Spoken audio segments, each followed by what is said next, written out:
Hey, April here at A Witchful Journey. Today's topic is the incredible life of the father of modern witchcraft. His craft name was Skyry. For those of you who are familiar with him, you already know who I'm talking about. We've discussed him a little bit in at least one episode in the past, but we absolutely can't talk about witchcraft without talking, in depth, about Gerald Brostu Gardner. He's a fascinating man, and a bit controversial as well. But regardless of anyone's personal opinions, no one can deny that he was instrumental in the way that many of us view witchcraft today. Gerald was born on Friday, June 13th, 1884, in Lancashire, England. He was born to a wealthy, upper-middle-class family. He was fortunate in that sense because young Gerald was an asthmatic. After a few years of Gerald suffering from his asthma during the winter months, his nursemaid, Josephine McCombie, put forth a suggestion to Gerald's parents that would ultimately start Gerald on his lifelong journey. Com, as Josephine was often called, had suggested that she take Gerald to warmer climates during England's winter months, so that he wouldn't have nearly as many asthma attacks. His parents agreed that it would be better for his health, and they may have felt a little relieved in having someone take over his care 24/7, as sickly children at the time were kind of seen as personal failings in wealthy circles. Com and Gerald first traveled to the south of France in 1888, then to the Mediterranean.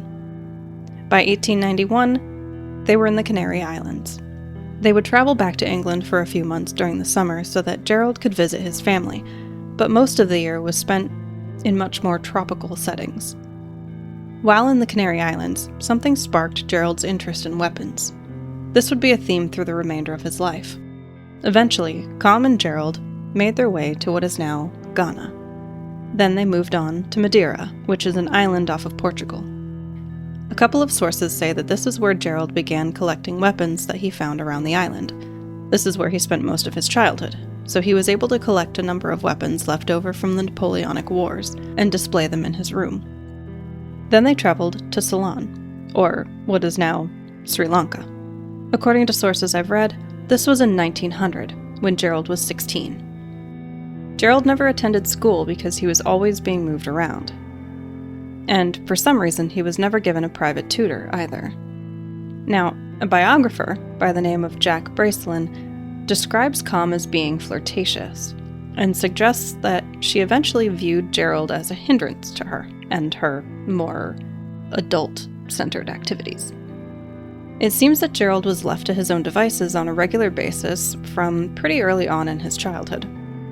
Rather than get himself into the bad kind of trouble, he preferred to get out into the world and spend his time as a child and teen meeting new people and learning about the various cultures that he found himself surrounded by. According to Gerald, he taught himself to read using copies of The Strand magazine. The magazine began printing in 1891, but I haven't found any sources that specify how old Gerald was when he took up teaching himself to read. In 1901, he and Com moved to a bungalow in Kandy, Ceylon, for a short time. What's interesting is that shortly before Com and Gerald moved in, Aleister Crowley had been living in a neighboring bungalow. He moved out just before Gerald arrived in the area. In 1904, at the age of 20, Gerald moved out on his own and began learning to plant and grow tea on a tea plantation called Nonpareil Tea Estate in Ceylon. When he wasn't working there, he would spend his time hunting deer, hiking, and learning the Buddhist beliefs and practices. By the end of 1904, Gerald's father had convinced him to invest in and manage a rubber plantation called the Atlanta Estate, also located in what is now Sri Lanka. In 1907, Gerald joined the Ceylon Planters Rifle Corps, which was a volunteer militia regiment made up of European tea and rubber planters that were meant to protect the plantations. That same year, when Gerald returned to England for a summer visit, he also joined the Legion of Frontiersmen that was established as a civilian response to the threat of invasion from Germany prior to the First World War. During his visit home, he chose to spend most of his time with the Methodist side of his family. Gerald claims that this side of his family was much more willing to discuss things like the paranormal and existence of fairies than his parents. His parents were Anglican Episcopalian and, as such, condemned talk of the paranormal. He found the conversations to be intriguing, claiming that he learned 2 rumors that summer. The first, that his grandfather, Joseph Gardner, was a witch. Joseph Gardner was born October 2nd, 1791, and died February 2nd, 1865, at 73 years old. I was unable to track down anything that would suggest what his religious or spiritual beliefs were. In all honesty, if he were a witch, he would have kept it very quiet, because the Witchcraft Act of 1735 was still in effect. Basically, at that point in history, any claims of magical powers or acts suggesting that someone was using magical powers were treated as scams. The punishments were either fines or imprisonment. I imagine that being a prominent man in society, he would have been careful about his image as well. Being labeled a witch probably wouldn't have done good things for his family business, and it seems like they were very proud of how long the business had been operating for, even at that point. So, who knows what Joseph Gardner did in his personal life? Maybe he secretly was a witch. Maybe he wasn't. The second rumor that Gerald was told was that he had a Scottish ancestor named Grizel Gardner, who was burned as a witch in 1610. As a matter of fact, there is a record of a Grizel Gardner, according to the University of Edinburgh, who was found guilty of witchcraft on the 7th of September, 1610. The record has precious little, but does state that, quote, Newton was listed as an informer, that she was executed by way of strangulation and burning on Castle Hill, and it doesn't give a date for when that happened. Newton, in this case, refers to a man named Alexander Newton, whose role was listed as procurator. In other words, he was the one that investigated the crimes. I'll be honest, I didn't look into their family tree to see if they really were related, but Grizel at least apparently did exist. We'll talk more about her another time. In 1910, Gerald was initiated as an apprentice Freemason with the Grand Lodge of Ireland. He obtained the 2nd and 3rd degrees within a month of being initiated, which, as I understand it, is as far as you can go within the Grand Lodge of Ireland itself, and then after that you have to appeal to the Supreme Grand Royal Arch Chapter of Ireland.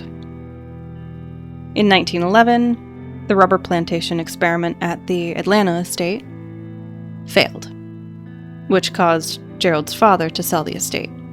Gerald found work in Borneo next, as a rubber planter. His job there didn't last long, though, as he didn't care for the plantation manager's racist attitude, or his plans to deforest an entire section of rainforest. To bring up his spirits and engage his mind, Gerald took an interest in the local and indigenous peoples and learned about their religious and spiritual beliefs. He was even allowed to attend some of the rituals. Some sources say this may be where and when Gerald received his tattoos. There are varying descriptions of what exactly his tattoos are, but he had a snake and/or a dragon, an anchor, and a dagger on his arms. Gerald grew increasingly unhappy with the racism and the resulting working conditions that many of his colleagues supported, so he decided a move to Singapore would be good for him.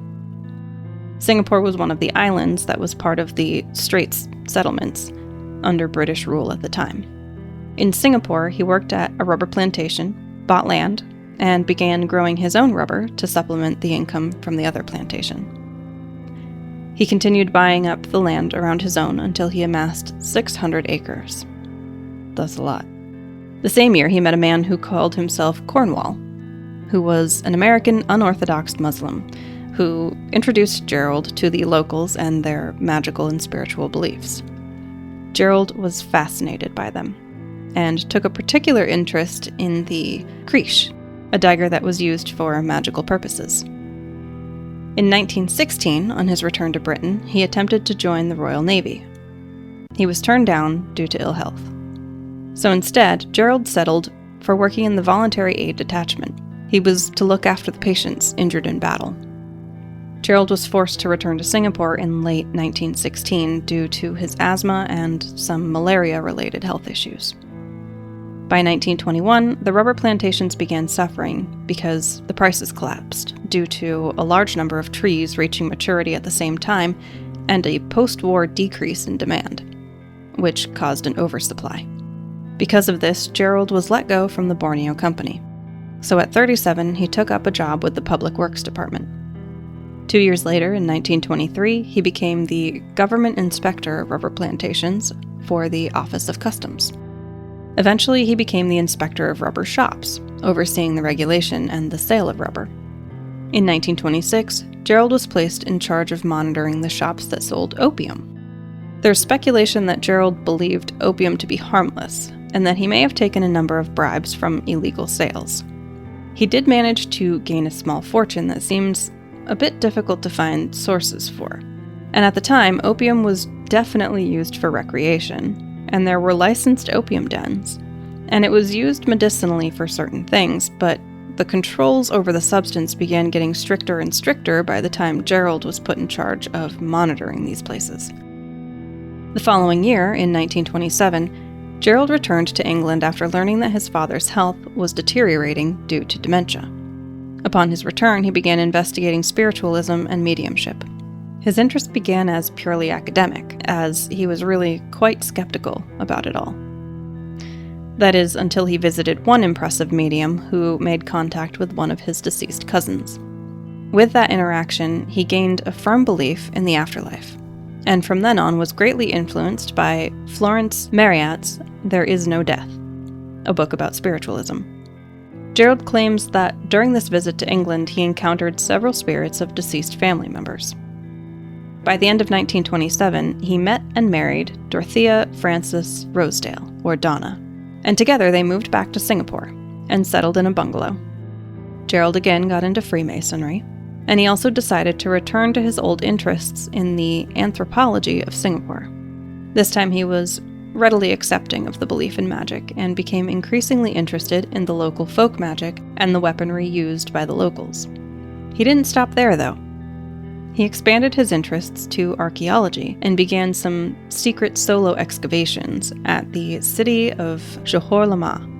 This was an area that had never really been excavated before because the Sultan thought very little of archaeologists, likening them to grave robbers. Gerald ended up unearthing 4 miles of earthworks, which are artificial changes in the land, things like human-made paths, mounds, walls, ditches, etc. He also came across a number of tombs, pottery, and porcelain dating back to the Ming Dynasty of China, which was the 14th to 17th century. How he never got in trouble for any of this is beyond me. But Gerald didn't stop with just one excavation either. He began other excavations that resulted in his findings being displayed at the National Museum of Singapore. Much of those findings were several beads suggesting that there had been traded goods between the Roman Empire and the Malays. Gerald also published academic papers on the beads and some of the gold coins that he had found during the same excavations.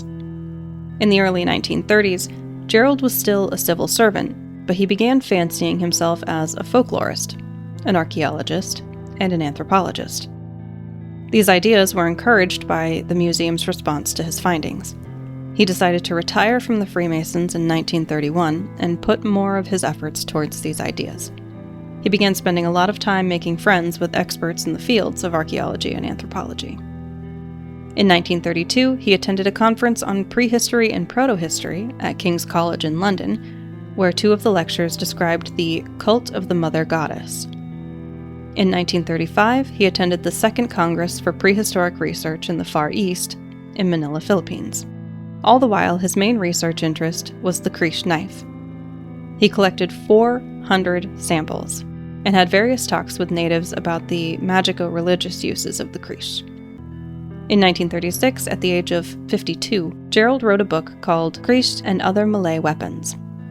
He was elected to the Fellowship of the Royal Anthropological Institute, retired as a civil servant, wrote a book called A Goddess Arrives, and he and his wife moved back to England. Or rather, his wife moved back to England, with Gerald's intention of following along after her at some point. First, he had places to go. His first stop was Palestine, to join in an archaeological dig where he developed an interest in a particular temple that contained statues to both the male deity of Judeo-Christian theology, Yahweh, and the pagan goddess Ashtoreth. He was drawn to places like these because he had such a strong interest in the ancient and suppressed nature-based traditions. He then visited Copenhagen to attend a conference on weaponry where he was one of the speakers. His talk was on the Grace knife. Finally, Gerald returned to England and was, yet again, sick. He was seen by a physician who recommended the rather unconventional remedy of nudism as a way to cure Gerald's chronic health problems. Of course, at the time, nudism was part of the health and liberation movement, so Gerald opted for one of the indoor nudist clubs. After attending the club a few times, he began to feel as though his illness was cured. He also made a number of new friends.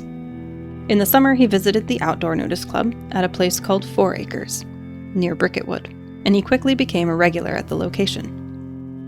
In 1937, Gerald applied for and received a doctorate of philosophy from the Metacollegiate Extension of the National Electronic Institute.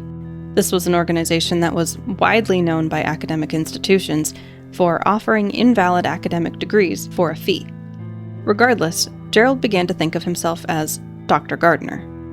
In 1938, Gerald and his wife moved out of their London flat and into a home in Highcliffe, partly due to the looming threat of London getting bombed because World War II was on the horizon, and partly because Highcliffe was just south of New Forest, roughly 4 miles by road, it appears. And if we thought he was going to start slowing down because he was 54 years old? Ha! Nope. In 1939, Gerald joined the Rosicrucian Order Crotona Fellowship and began attending their meetings. It wasn't long before he was criticizing their practices, though. They claimed that their leader, George Alexander Sullivan, was immortal, something that Gerald found amusing, growing more and more dismissive of the fellowship's beliefs. He was particularly unimpressed when one of the leaders of the fellowship sent out a letter stating that the war wouldn't come. The very next day, Britain and France declared war on Nazi Germany when Hitler decided to invade Poland. That same year, Gerald joined the Folklore Society. The first contribution that he made to their journal, called Folklore, described a box of witchcraft relics that he believed belonged to the 17th century Witchfinder General, Matthew Hopkins.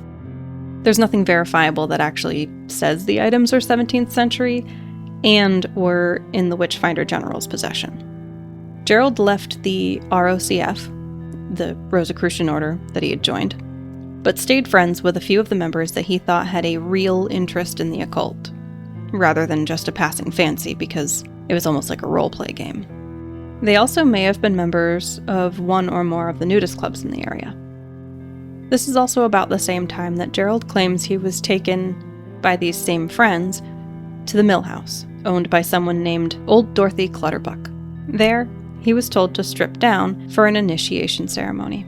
It seems a little strange to me that someone would allow themselves to be initiated into something without knowing exactly what they're getting into, but that's probably where Gerald and I really differ. Anyway, Gerald claims that he heard the terms witcha and witchy during the ceremony, and recognized them as the Old English words for witch, in the male and female, respectively. Gerald was already familiar with Margaret Murray's theory of ancient witch cults, and thought that this might be a surviving and secret ancient coven. He was told that the coven he was initiated into was called the New Forest Coven. From what I've been able to gather, the New Forest Coven was only created a few years before Gerald happened upon it and some of its members. Some question whether the initiation actually even happened. Now, that doesn't mean that he was never initiated into anything, at that time or even that place. Those ceremonies at the time would have been kept fairly secret.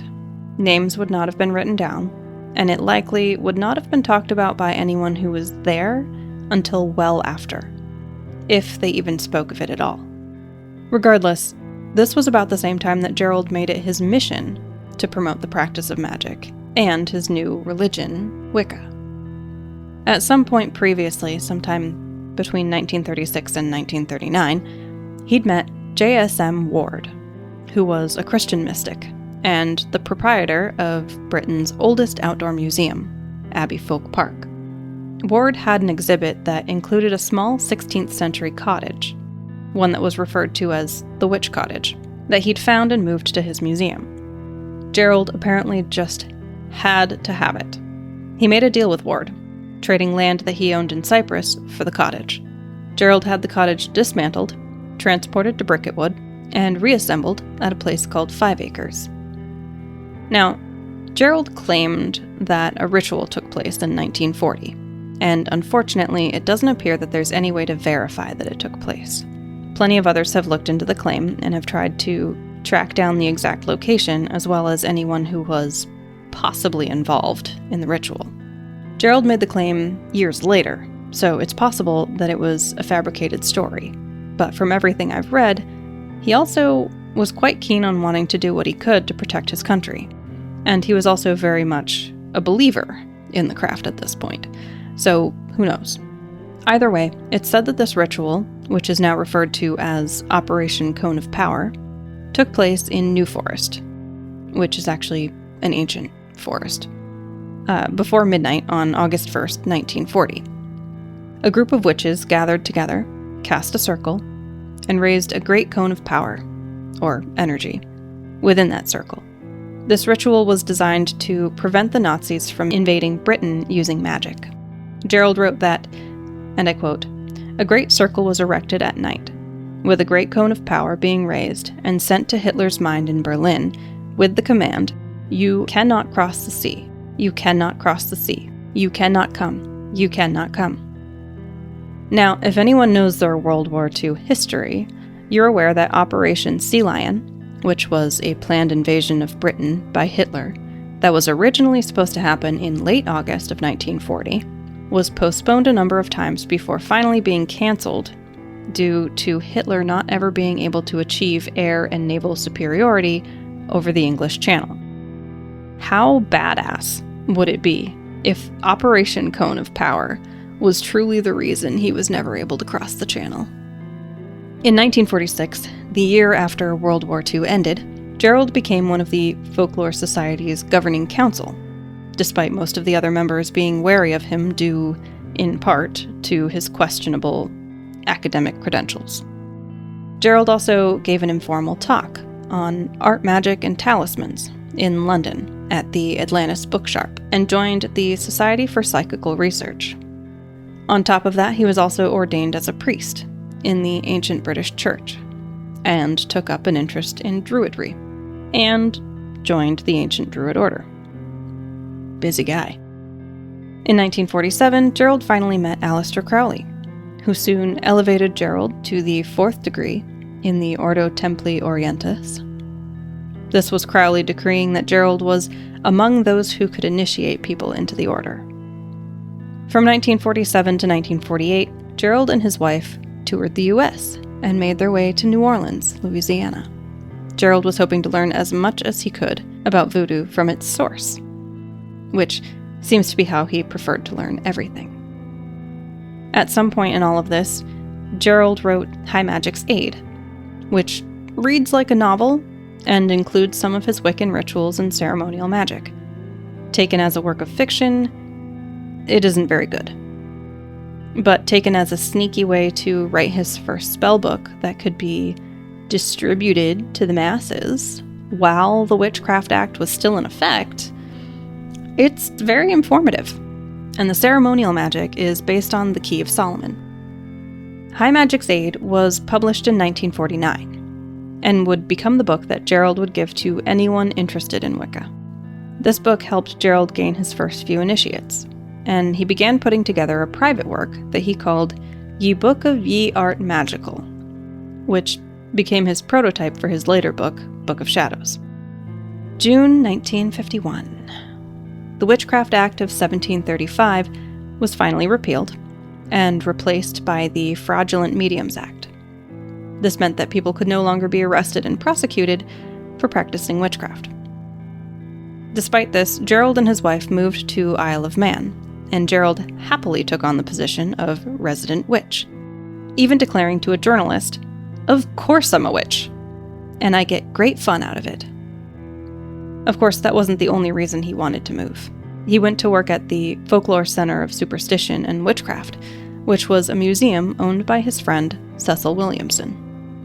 In 1953, Doreen Valiente was initiated into Wicca by Gerald after he concluded that she was comfortable with A, being sky-clad, or in other words, ritual nudity, and B, scourging. Now, some may be surprised to hear that Wicca, as Gerald had created it, included scourging, because the initial thought is brutal whipping for pain and punishment. But in Gerald's Wicca, it's described as the ritual use of a whip for purification, discipline, and to help induce an altered state of consciousness. The sensations are not meant to do any harm.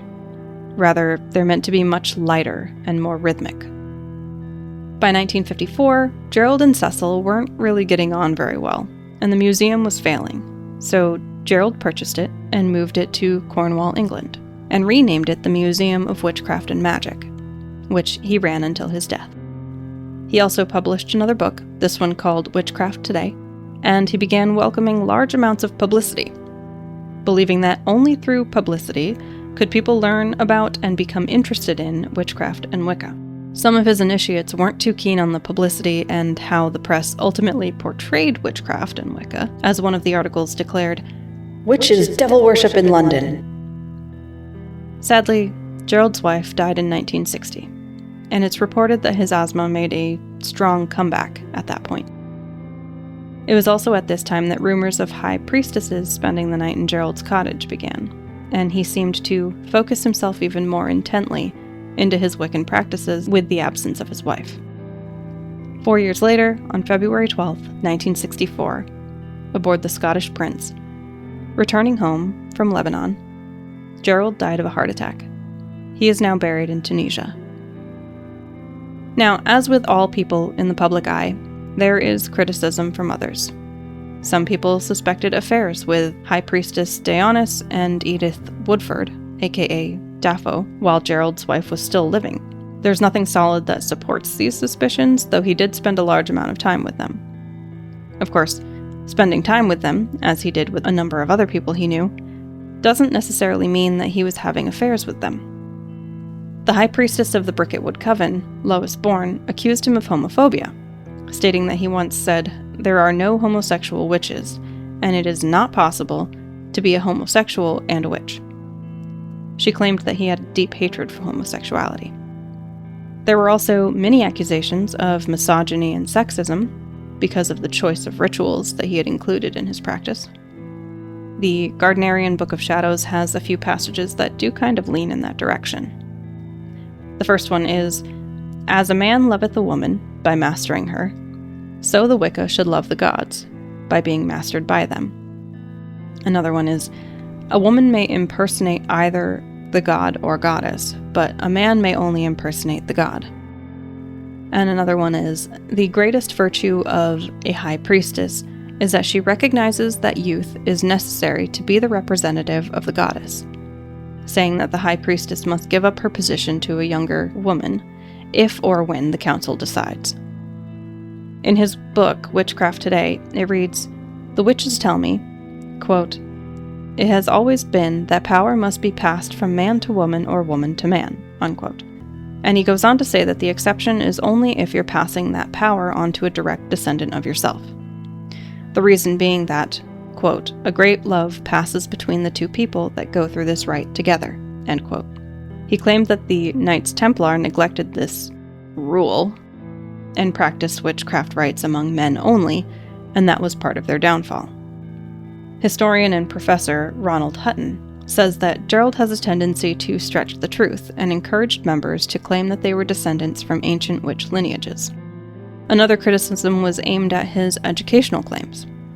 He'd made claims that he was a doctor of philosophy from Singapore, and that he had a doctorate in literature from Toulouse. High Priestess Doreen Valiente eventually did some investigating into those claims and found that neither were true. The University of Singapore didn't exist until January of 1962. However, the University of Malaya opened in 1949 in Singapore. But by then, Gerald was already back in England, and Toulouse had no record of Gerald earning a doctorate through them. One last criticism that Gerald faced was his publicity seeking. After a number of negative articles circulated about witchcraft, Wicca, and their coven, a number of coven members proposed some rules limiting what members could say to non-members. Gerald came back with his own set of rules, and it ultimately led to a split in the coven. Now, we can criticize Gerald all we want, but we do have to remember that he was one of the first people in the 20th century to publicly identify as a witch. That takes some courage. And Gerald's approach to witchcraft and modern paganism was instrumental in how we view witchcraft and paganism today, even for those of us who don't identify as Wiccan practitioners. He stripped away much of the demonic elements that had been associated with witchcraft and emphasized Wicca as a creative, mutable, non-dogmatic, nature-based religion. His handwritten Book of Shadows, which was written in a ledger book, shows the spells and rituals that he performed, as well as notes about what worked and what didn't. It shows a glimpse of how personal our spells and our magic is to each one of us. It shows a glimpse of how much time and effort he had put into creating the spells and rituals that he used. Yes, he founded Wicca as a religion, and yes, he pulled craft and theories from various sources. Sources like Freemasonry, the Order of the Golden Dawn, Aleister Crowley, and all of the various indigenous cultures that he visited and learned about. And I think that's part of the reason why Wicca didn't die out when he did. He did his best to stay close to much older traditions of the indigenous cultures and emphasize on the magical practices of the traditions, but in a way that modern society could be curious about it and begin to understand it and hopefully embrace it. Unfortunately, since I'm not Wiccan, I don't have access to a lot of the Wiccan ritual and magical systems because they are a heavily guarded secret that only the oath-bound members learn. So, I can't share any of that stuff with you. Even if I was a member, there would only be certain things that I could tell you. But I can share a reading list with you, if you're interested in learning more. I recommend checking out High Magic's Aid by Gerald Gardner to understand the types of spells and rituals that he was likely to use. Triumph of the Moon by Ronald Hutton, which is about the origins of witchcraft. Witchcraft Today by Gerald Gardner, which is a recounting of Gerald's own thoughts regarding the practices and history of witches. A Witch's Bible by Janet and Stuart Farrar. It's a comprehensive work on the practices, principles, and beliefs of modern witchcraft. It's a pretty hefty book. And then Witchfather Volume 1 and Volume 2 by Philip Heselton. Those would be to dive deeper into the full life of Gerald Gardner. Thanks so much for tuning in and hanging out with me today. If you enjoyed this episode and don't want to miss out on future episodes, hit those like and follow buttons. When we meet again, it'll be time to talk about Yule. I am so excited because there are some fun little things that we get to talk about, and I can't wait to share them with you. In the meantime, you can find me on Facebook, Witchful Journey Podcast, on Instagram at @a_witchful_journey, on BlueSky at awitchfuljourney.bsky.social, and on YouTube, A Witchful Journey. I enjoy hearing from listeners, so if you pop in, say hi, leave me a rating, or, if you're feeling it, a review. If you feel called to contribute, donate, or buy my next podcast coffee, whatever you want to call it, check out A Witchful Journey on Ko-fi.com. That's ko-fi.com. You can also send stories or experiences to awitchfuljourney@gmail.com. I'm April, and we are on a witchful journey.